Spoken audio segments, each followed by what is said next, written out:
오늘은 고린도후서 5장 11절에서 21절 말씀을 근거로 그리스도의 사랑이 강권하시는도다 라는 제목으로 하나님 말씀 증거하겠습니다. 세상을 이기는 교회 고린도후서 강의 6번째 시간입니다. 우리는 지금 마지막 때를 살고 있습니다. 마지막 때의 가장 큰 특징은 마귀가 자기의 때가 얼마 남은지 얼마 남은지 얼마 안 남은지를 알고 이제 공격하는 시대입니다. 그래서 어떻게 해서든지 예수님 믿는 우리를 공격해서 택한 자라도 믿지 못하도록 발악하는 공격하는 시대가 바로 이 시대인 줄 믿습니다.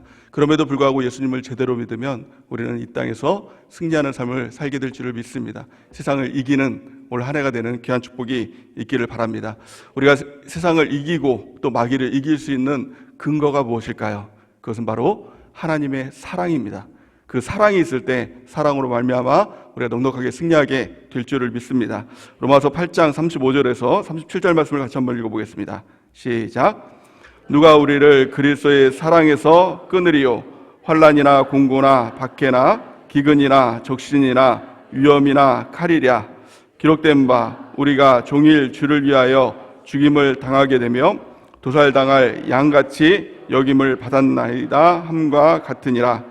그러나 이 모든 일에 우리를 사랑하시는 이로 말미암아 우리가 넉넉히 이기느니라. 아멘. 이 마지막 때는 환난도 있고 공고도 있고 박해도 있고 기근도 있고 적신이나 위험도 있고 칼도 있다라는 것입니다. 그럼에도 불구하고 우리를 사랑하시는 이로 말미암아 우리가 넉넉하게 이길 줄 믿습니다. 그래서 우리 믿음 생활의 핵심이 무엇일까요?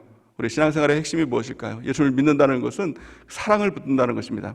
사랑이 있으면 그 사랑을 통해서 모든 것을 이기는 능력이 나타나게 될 줄을 믿습니다. 그래서 예수님을 믿는다는 것은 도덕이나 윤리가 아니라 그 사랑을 붙든다는 것입니다. 그 사랑을 잃어버리면 우리가 신앙생활하는 모든 것이 다 껍데기가 됩니다. 다 행위가 됩니다. 모든 것이 다 짐이 됩니다. 그래서 우리가 큐티하는 것도 또 믿음의 일기를 쓰는 것도 또 전도하는 것도 또 모여서 교제하는 것도 기도하는 것도 다 행위가 되는 것입니다. 그래서 그걸 하다가 지치고 왜 이렇게 허비하느냐 시간을, 또 그 시간들이 아깝고 그런 생각이 드는 것입니다. 그 이유가 뭘까요? 단 한 가지죠. 사랑을 잃어버리면 모든 것이 행위가 되고 껍데기가 되는 것입니다. 그래서 무엇인가 우리가 신앙생활에 침체를 겪고 있다면, 또 무엇인가 의무가 되고 있다면, 뭐 하는 것이 지치게 된다면 그것을 더 하는 것이 아니라 우리가 사랑을 점검하는 것입니다. 내 안에 사랑을 잃어버리지 않았나, 우리가 스스로 점검하는 은혜가 있길 바랍니다. 오늘 본말씀 보니까 그 사랑에 대해서 말씀합니다. 사랑에 대해서 말씀하면서 사도 바울이 이렇게 얘기를 하죠. 고린도후서 5장 13절을 보니까 우리가 만일 미쳤어도 하나님을 위한 것이요 정신이 온전하여도 너희를 위한 것이니, 이렇게 말씀을 하고 있습니다. 신앙생활이 무엇입니까? 하나님을 사랑하는 것이죠. 예수님을 사랑하는 것이죠. 그 사랑은 어떤 노력이 아니라 사랑에는 빠지는 것입니다. 성경에 보니까, 오늘 본 말씀 보니까 내가 그 사랑에 미쳤다 이렇게 이야기를 하는 거 아닙니까? 그 사랑은 미쳐야 되는 것입니다. 근데 마귀는 뭐라고 얘기합니까? 너무 많이 빠지지 마, 교회에 빠지지 마, 예수님에 빠지지 마, 예수님에 미치지 마, 이렇게 얘기를 하죠. 근데 그것은 다 마귀가 주는 말이죠. 사랑은요, 미치는 것입니다. 빠지는 것입니다. 이 사도 바울이 예수님을 처음 만난 것이 다메섹 도상에서 예수님을 처음 만나죠. 그리고 교회가 바로 예수님의 몸이다, 이것을 깨닫지 않습니까? 그리고 나서 예수님에 빠지고 교회에 빠졌습니다. 미쳤다라는 것입니다. 신앙생활은요, 정말 더 깊이 빠져야 되는 것입니다. 더 예수님께 미쳐야 되는 것입니다. 그것이 진정한 신앙생활인 줄 믿습니다. 제가 대학교 1학년 때 저희 같이 다니는 이렇게 친구들이 있었습니다. 근데 그 친구들의 특징을 보면 그 여자들을 사귀어 본 적이 없는, 그러니까 모태 솔로라 그러죠. 모태 솔로들 친구들이 한 4-5명이 이렇게 몰려다녔습니다. 근데 그 중에 한 명이 사랑에 빠졌습니다. 저는 아닙니다. 저는 아니고요. 한 명이 이제 사랑에 빠졌어요. 근데 그 사랑에 빠진 친구가 막 이상한 행동을 하는 거예요. 뭐 시간 나면은 막 계속 전화통을 이제 붙들고 살아간다든가, 또 뭐 이제 주말만 되면은 사라져요. 어딘가 사라져. 항상 사랑에 빠진 그 여자를 맨날 만나고. 그러니까 이해가 안 되는 것입니다. 모태솔로 친구들이 그 친구를 보면서, 야, 너 공부해야지, 너 지금 시간을 이렇게 허비하냐, 이렇게 얘기를 합니다. 더 이해가 안 되는 거는 이 한 달 용돈을 다 다 모아가지고 다 털어가지고 생일 선물을 이제 해주는 거예요. 모태솔로 친구들이 막 난리가 난 거죠. 야, 너는 한 달 동안 뭐 먹고 살려고 그러느냐? 막 이렇게 막 핀잔을 주고 정죄를 하고 막 이제 그렇게 하는 거죠. 사랑에 빠진 친구가 막 참다가 못하니까 이제 한마디 한 겁니다. 그러니까 저희를 보면서 너희들이 사랑을 알아? 이렇게 이야기를 한 겁니다. 사랑에 빠지면 전혀 다른 세상에 들어가는 거죠. 그러니까 성경적 표현을 보면 새로운 피조물이 되는 겁니다. 완전히 다른 거예요. 사랑을 하는 사람과 사랑을 안 하는 사람들은 완전히 틀린 세계에 살아가게 되는 것입니다. 성경에 보면 그와 같은 사건이 나오지 않습니까? 그러니까 마가복음 14장에 보니까 향유옥합을 쏟아부은 마리아의 그 기사가 나오지 않습니까? 그 향유옥합이 300데나리온이나 됐다고 합니다. 300데나리온은 1데나리온이 한 사람 그 품삯이라 그러죠. 노동하는 그 일당, 그것이 1데나리온이라고 합니다.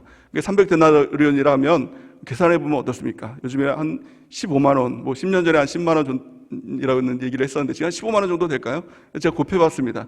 그러니까 한 4,500만 원, 뭐 5천만 원 그 정도의 가격이겠죠. 근데 그거를 예수님의 발 앞에서 한순간에 그걸 깨뜨려 가지고 그것을 붓는 것입니다. 그러니까 사람들이 막 뭐라고 하죠. 그걸 왜 허비하느냐? 지 것들도 아니면서 자기 돈도 아니면서 막 그 연을 보면서 핀잔하는 거예요. 그거 팔아다가 가난한 사람들에게 구제할 수 있는데 그걸 왜 허비하느냐 이렇게 얘기합니다. 그들은 전혀 다른 세계에 있었습니다. 아마 마리아가 한마디를 할 수 있었다고 그러면 이렇게 얘기를 했을 겁니다. 니들이 사랑을 알아? 막 이렇게 얘기를 했겠죠. 사랑하는 사람과 사랑하지 않는 사람은 전혀 다른 세계에 빠져 있는 것입니다. 우리가 신앙생활 하면서도 마찬가지입니다. 사랑에 빠져 있는 사람과 사랑에 빠져 있지 않는 사람은 전혀 다른 삶을 살아가는 것입니다. 전혀 다른 세계에 있는 것입니다. 사랑에 빠진 사람은 어떻습니까? 예배드리고 전도하고 큐티하고 믿음 생활하고 그 모든 것이 다 행복한 것 아닙니까? 그런데 사랑에 빠지지 않은 사람, 사랑을 모르는 사람들은 그 사람들을 보면서 뭐라고 얘기합니까? 왜 시간을 그렇게 허비해? 이렇게 얘기합니다. 또 하나님께 드리는 이 헌금, 그 헌금을 과하게 이렇게 드릴 때 왜 물질을 허비해? 이렇게 얘기를 하죠. 모든 것이 다 허비로 그렇게 여겨지는 것입니다. 모든 것이 다 의무로 여겨지는 것입니다. 그 문제는 뭐예요? 단 한 가지입니다. 사랑입니다. 우리가 신앙생활하면서 때로 아깝다는 생각이 들 때가 있죠. 우리가 저녁 시간 때 수요 예배 또 금요 예배 어떨 때 시간이 좀 아깝다. 내가 더 공부를 할 수 있는데 또 이 시간 때도 뭘 할 수 있는데 이런 생각이 든다라고 한다면 그것은요 사랑이 식은 거예요. 문제는 사랑인 것입니다. 우리가 우리 마음을 점검하고 그 사랑이 식었다면 하나님의 사랑을 우리가 회복하는 은혜가 있길 바랍니다. 사랑이 우리 가운데 충만하면 모든 것이 너무 행복한 것입니다. 예를 들어서 나랑 관계없는 사람과 아침마다 우리가 전화통화를 5분씩 해야 된다고 한다고 하면 하루하루가 너무 힘들겠죠. 전화 벨만 울려도 막 짜증나고 깜짝깜짝 놀래고 막 그러겠죠. 근데 그 사람이 사랑하는 사람이라면 너무 행복할 거 아닙니까? 우리 큐티도 마찬가지입니다. 사랑이 식으면요 그것만큼 너무 힘든 시간이 없어요. 30분, 1시간 그 시간이 너무 숙제처럼 여겨지는 거예요. 믿음의 일기를 쓰는 것도 마찬가지죠. 사랑이 식으면요 너무 의무가 되는 거예요. 왜 이렇게까지 해야 되나? 왜 이렇게 교회에서는 이렇게 시키는 게 많은가? 나는 왜 이렇게 신앙생활을 이렇게 힘들게 해야 되나? 이유는 뭐예요? 다른 게 아니에요. 사랑이 식은 것입니다.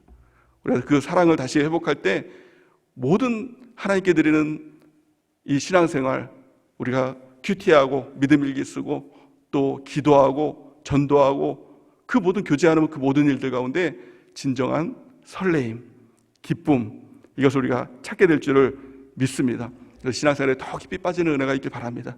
우리 사도 바울과 같이 정말 예수님께 미치는 은혜가 있길 바랍니다. 교회에 미치는 은혜가 있길 바랍니다. 그러면 하루하루가 너무나도 행복한, 주님과 더불어 행복한 은혜가 넘치게 될 줄 믿습니다. 그 사랑은 우리로부터 시작한 사랑이 아니에요. 그것은 하나님으로부터 시작한 그 사랑인 줄 믿습니다. 요한복음 13장 16절 말씀을 같이 한번 읽어보겠습니다. 시작. 하나님이 세상을 이처럼 사랑하사 독생자를 주셨으니 이는 그를 믿는 자마다 멸망하지 않고 영생을 얻게 하려 하심이라. 아멘. 우리가 잘 아는 말씀이죠.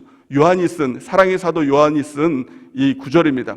사랑의 사도 요한이 하나님의 사랑을 깨달았습니다. 그리고 나서 그 하나님의 사랑을 기술하려고 봤더니 기술이 안 되는 거예요. 그 사랑이 너무나 커서 어떻게 표현할지 모르겠는 거예요. 그래서 최고의 표현을 씁니다. 무슨 표현이죠? 이처럼. 하나님이 이처럼 세상을 사랑하사. 표현할 말이 없는 것입니다. 이것을 연구하는 그 신학자가 요한의 그 사랑, 그 깨달은 사랑을 보면서 이렇게 표현합니다. 하나님의 사랑은 미친 사랑이다. 미쳐버린 사랑이다.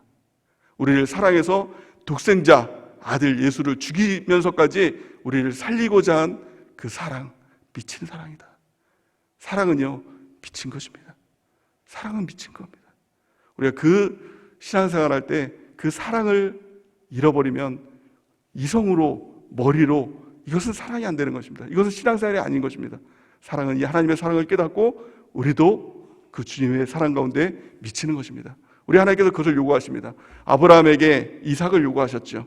이삭을 요구하라는 것은 이삭을 갖다가 하나님이 뭐가 필요하겠습니까? 그걸 죽여서 번제로 바친다고 하더라도 하나님께는 아무 필요가 없을 것입니다. 그럼에도 불구하고 아브라함이 요구한 것은 무엇입니까? 그의 사랑을 보고 싶은 겁니다. 너도 이처럼 나를 사랑하니? 나는 나의 아들을 바쳐서 너를 죽여서 너를 살릴 만큼 사랑하는데 너도 나를 이처럼 사랑하니? 그 사랑을 보고 싶은 것입니다. 예수님께서 이렇게 말씀하십니다. 마태복음 22장 37절에서 40절 말씀 우리 같이 한번 읽어보겠습니다. 시작. 예수께서 이르시되 내 마음을 다하고 목숨을 다하고 뜻을 다하여 주 너희 하나님을 사랑하라 하셨으니 이것이 크고 첫째 되는 계명이요 둘째도 그와 같으니 내 이웃을 내 자신같이 사랑하라 하셨으니 이 두 계명이 온 율법과 선지자의 강령이니라. 아멘. 우리 하나님의 사랑은 뭐예요? 하나님께서 요구하시는 사랑이 뭐예요? 마음을 다하고 목숨을 다하고 뜻을 다하는 것입니다.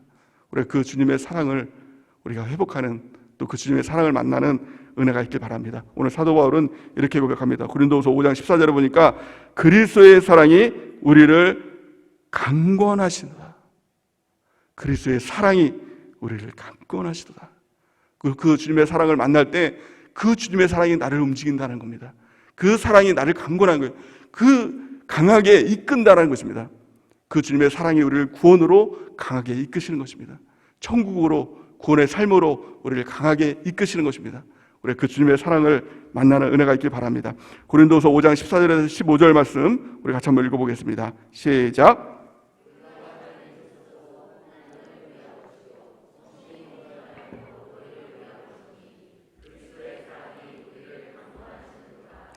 우리가 생각하건대 한 사람이 모든 사람을 대신하여 죽었은즉 모든 사람이 죽은 것이라.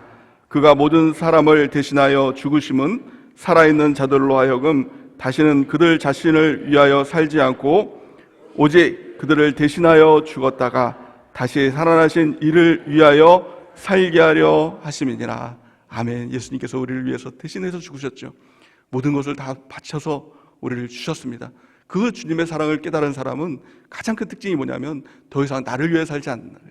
그 사랑을 만나면 이제는 주님을 위해서 삽니다. 이 고백을 하면서 날마다 주님을 위한 삶을 살아가게 된다는 것입니다. 이 사람의 특징이 뭐예요?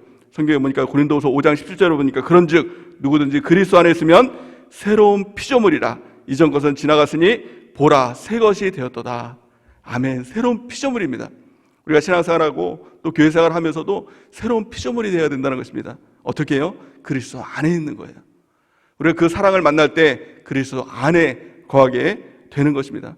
사도 바울은 이 그리스도 안에라는 말을 계속해서 강조합니다. 서신서 13개의 서신서를 통해서 150번이나 그리스도 안에서, 예수 안에서 이것들을 강조하는 것입니다. 예수님을 믿는 것은 예수님의 사랑을 발견하고 그 안에 거하는 것입니다. 그러면 신앙생활을 내가 하는 것이 아니라 신앙생활이 되는 것입니다. 내가 하는 것이 아니라 하나님이 하시는 것입니다. 우리가 믿어서 예수님을 믿는데 그 믿음조차도 하나님의 사랑으로 하나님께서 주시는 것입니다. 하나님께서 하시는 거예요. 신앙생활이 힘들지가 않아요. 하나님께서 하시는 거니까. 신앙생활을 하는 게 아니라 내가 하는 게 아니라 되는 것이라는 것입니다. 우리가 구원을 받은 건 무엇을 통해서 받았죠? 믿음을 통해서 받았습니다. 무엇을 믿음으로요? 예수님을 믿음으로, 예수님의 두 가지를 믿음으로 통해 우리가 구원을 받았죠. 로마서 10장 9절에서 10절 말씀 같이 한번 읽어보겠습니다. 시작. 내가 만일 내 입으로 예수를 주로 시인하며 또 하나님께서 그를 죽은 자 가운데서 살리신 것을 내 마음에 믿으면 구원을 받으리라. 사람이 마음으로 믿어 의에 이르고 입으로 시인하여 구원에 이르느니라. 아멘. 우리가 예수님이 나의 주인이십니다. 예수님이 나의 구원자이십니다. 이것을 고백함을 통해서 구원의 길을 가게 됐죠. 좁은 문으로 들어가게 됐죠. 또 그 삶을 통해서 날마다 우리가 예수님이 나의 주인이시고 나의 구원자이심을 고백하고 그 주님을 만남을 통하여서 그 좁은 길로 우리가 가고 있는 것이 아닙니까? 그것이 구원의 길이지요. 그 길이 천국 길이지요. 근데 그 모든 것을 하신 분이 누구냐? 내가 힘써서 믿은 것이 아니라 내가 어느 날 예수님 믿어야지, 이대로 살면 안 되지 각성하고 예수님을 믿은 것이 아니라 그 모든 계획 가운데 하나님께서 그 믿음을 주셨다는 겁니다. 성경은 이렇게 말씀합니다. 고린도후서 2장 8절 말씀 같이 한번 읽어보겠습니다. 시작. 너희는 그 은혜에 의하여 믿음으로 말미암아 구원을 받았으니 이것은 너희에게서 난 것이 아니요 하나님의 선물이라. 아멘. 다시 한번 제가 읽어보겠습니다. 에베소서 2장 8절 보니까 너희는 그 은혜에 의하여, 그 은혜가 뭡니까? 하나님의 사랑에 의하여 믿음으로 말미암아 구원을 받았으니 이것은 너희에게서 난 것이 아니요 하나님의 선물이라. 아멘. 그래서 믿음 자랑하는 사람만큼 미련한 사람이 없습니다.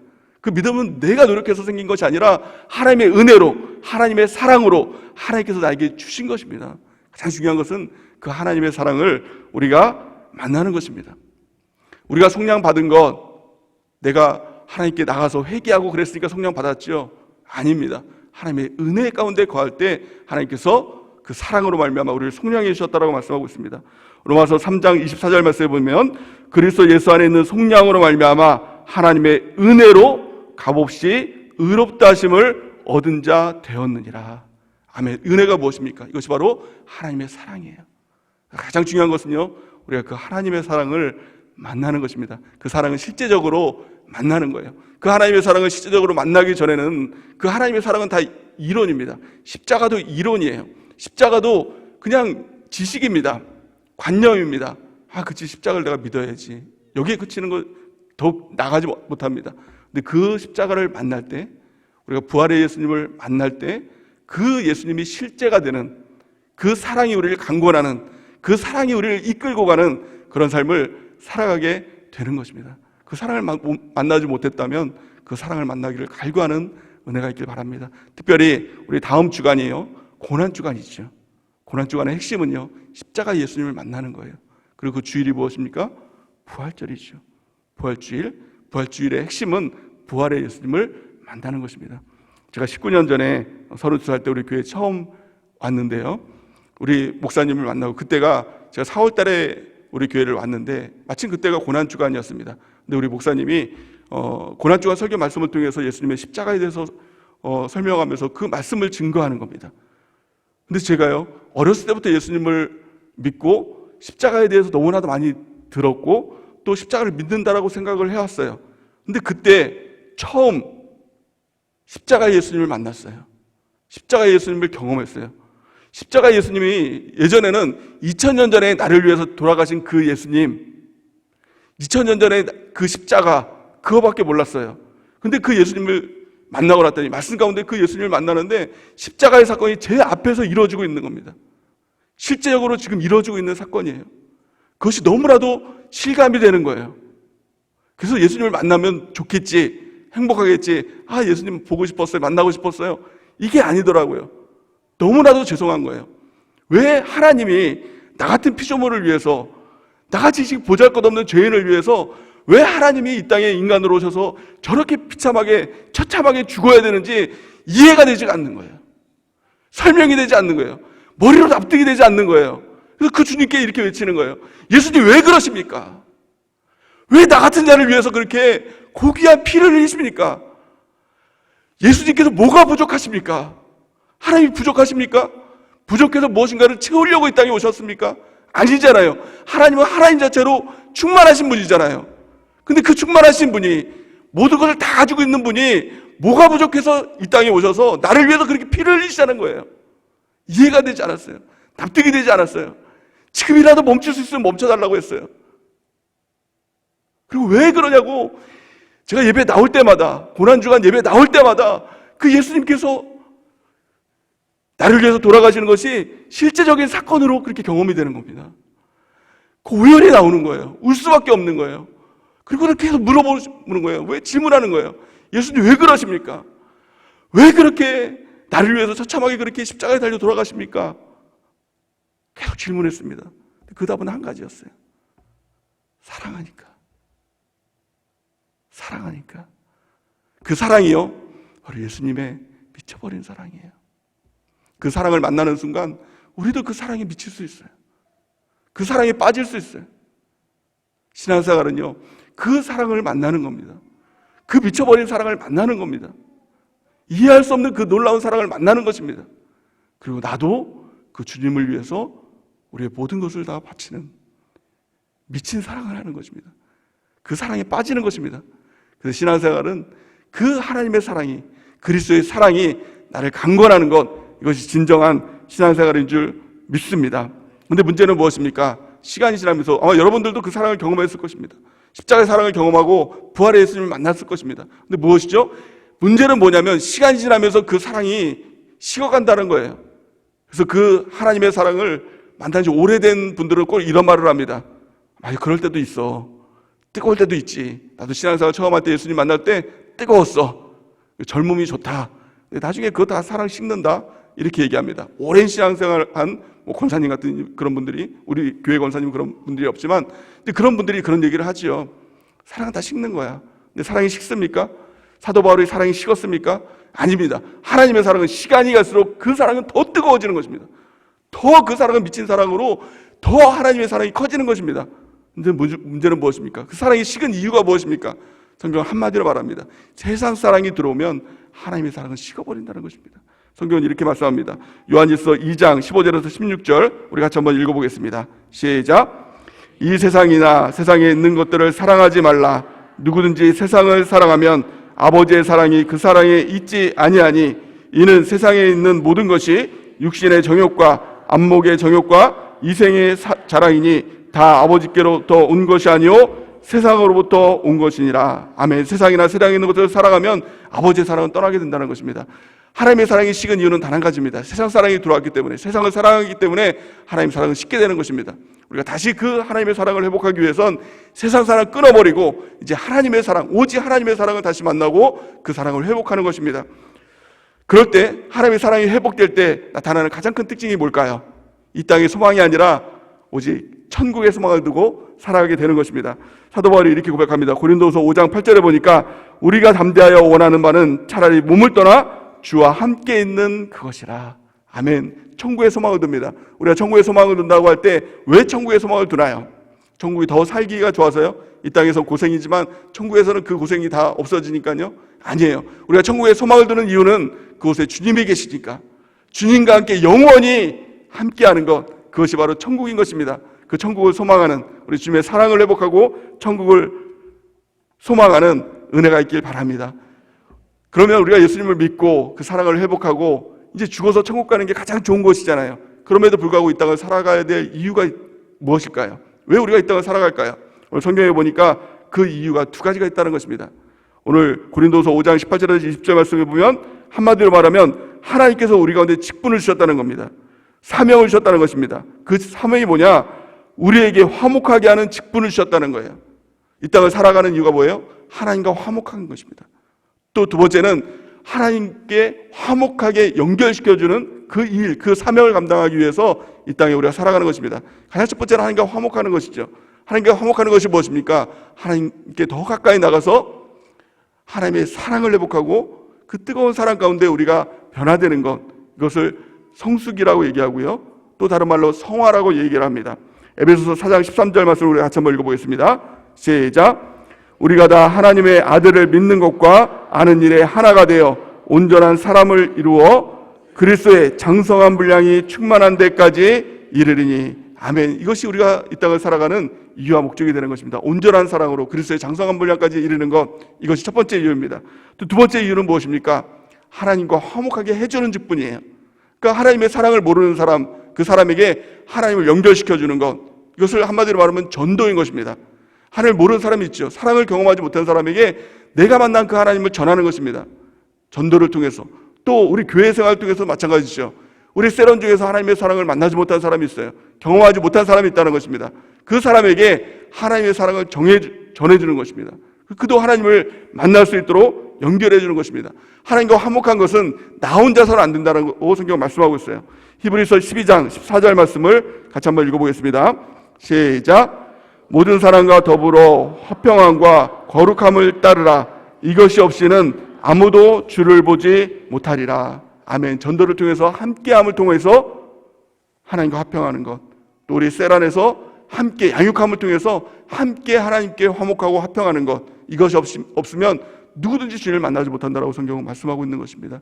우리가 이 땅에 살아가는 이유는 무엇입니까? 하나님을 더 뜨겁게 사랑하고 그리스도의 장성한 분량까지 우리가 자라나기 위해서 이 땅을 살아가는 것입니다. 두 번째는 하나님의 사명, 전도를 위해서 이 땅을 살아가는 것입니다. 무엇보다 중요한 것은 하나님의 사랑을 만나는 것입니다.